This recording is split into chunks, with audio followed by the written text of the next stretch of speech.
comes to the sport of basketball, you should be banned from talking about the sport. Your take was embarrassing. At this moment, whoops. I blew it. That's the best you can do. Hey, Max, what up, dog? How about them Clippers? Just an absolute positive choke job, period. Talk about somebody that should shell up. The loss last night wasn't devastating. It was a tragedy. You owe America a public apology. Sorry, LeBron. You're still the best player in the world after all. Kawhi blew it. Max is a protagonist in the tragedy. How are we feeling this morning, Max? How are you doing today? I feel great. My Lakers are still in it, Molly. Oh, your Lakers. Claim them now, New Yorker. I'm a Lakers fan. Stephen A., how are we feeling? Stephen A. is a Knicks fan. Who's feeling good today? Well, I just want to thank Max Kellerman personally for subjecting me to high-quality information, because what I did was take the liberty to reach out to a couple of economists. You know, he brought up economists during his basketball argument yesterday. So I took the liberty of calling a couple, you know, just to educate myself on the world of economics. And so, I mean, that's just two additional new sources that I have that's going to educate me about that particular portion of the world. So I want to thank Max Kellerman for bringing that up during a basketball argument. Thank you very, very much. It's very. Are you all into the John Maynard Keynes now and the ongoing debate? Well, I'm not all. I'm not all into them when I'm making a basketball argument, but certainly when it comes to economics, I'm going to listen and pay rapt attention to what they have to say. All right. Well, you should consider kind of broadening, expanding your horizons and include, you know, cross-referencing information from different fields. I do every day just by being with you, Max. Oh, my gosh. It is hard to decipher through the information I get everywhere, including from you two, on all subjects. But let's get to it, y'all.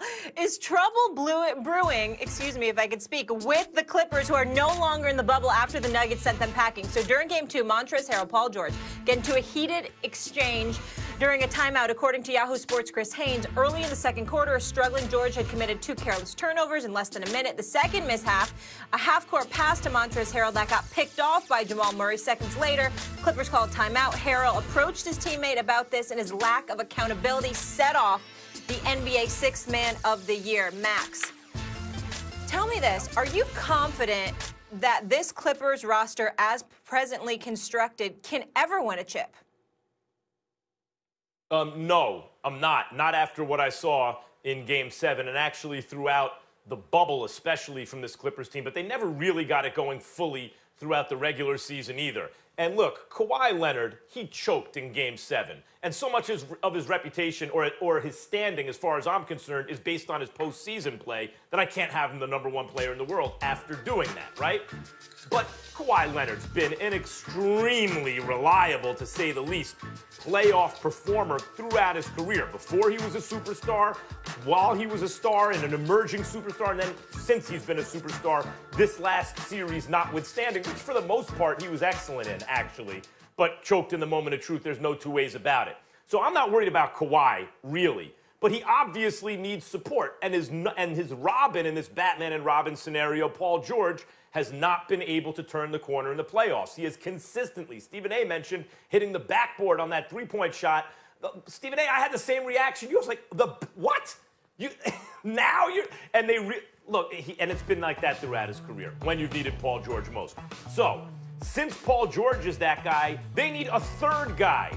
Because it's not like you have 2 MVP caliber players when you need the most, the way Denver did with Jokic and Jamal Murray, the way the Lakers do with LeBron and AD. You need another guy, Drew Holiday or something like that. It's not like every team doesn't want Drew Holiday, but you need a guy who can create off the dribble, get his own shot, set up teammates, and defend. You need a real star. Whether or not it's a superstar, it's a star, and maybe a guy who's a superstar under pressure if you have Paul George. Here's the problem, guys.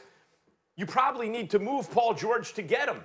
But Drew Holiday and Kawhi is not enough to win a championship, right? What would you get for Paul George? So then you think, okay, are there enough other pieces on this team to move to bring in a guy like that? Does the combination of Montrezl Harrell and Patrick Beverley in trades, right? Because they don't make a lot of money considering the way they produce.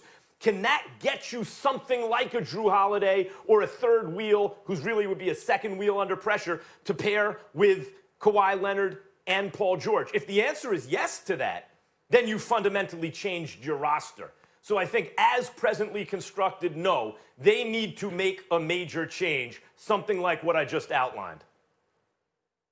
I disagree with you, Max. I think I take a totally different view than you on this, from the standpoint that I think because of the way that they performed in the last 3 games of this series, which ultimately sent them home, I think you keep them together. I don't think they necessarily need anything new in order to win a chip. You keep Doc Rivers, you keep that coaching staff, you keep every single one of those players, even though Montrezl Harrell is approaching free agency, and he's got some explaining to do as to why he only averaged 2.6 rebounds per game in this series when Jokic averaged 13 rebounds along with his 24 points on 51% shooting and nearly 40% from three-point range. I think that, obviously Harrell has something to prove.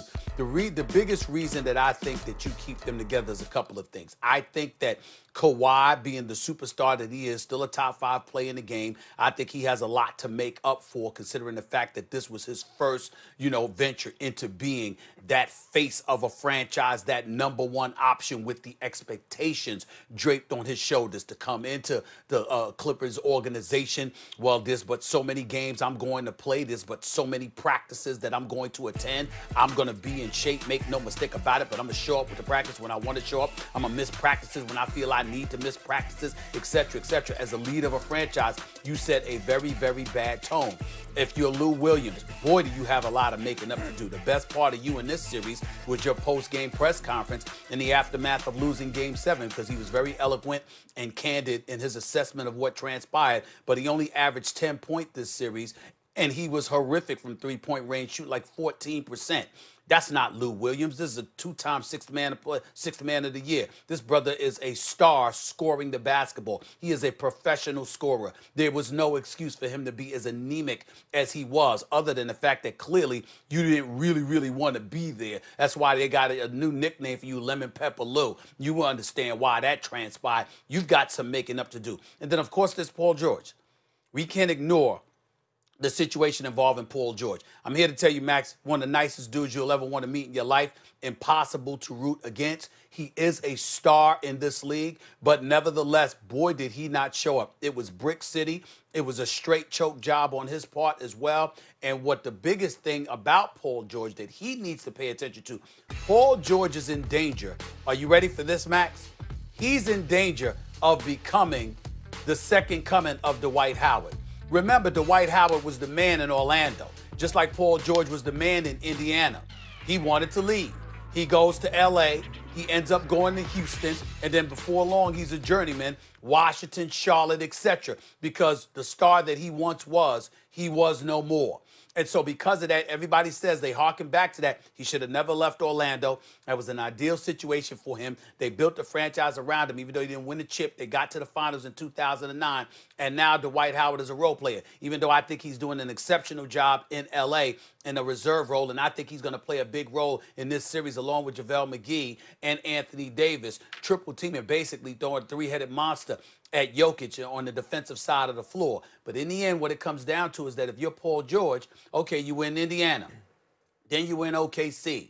Now you're in L.A. with the Clippers. And Max just said in order for this team to get the parts that it needs, even though I don't agree with you, you're talking about how you'd have to move Paul George in order to do that. So I think all of those things elevates the level of incentive.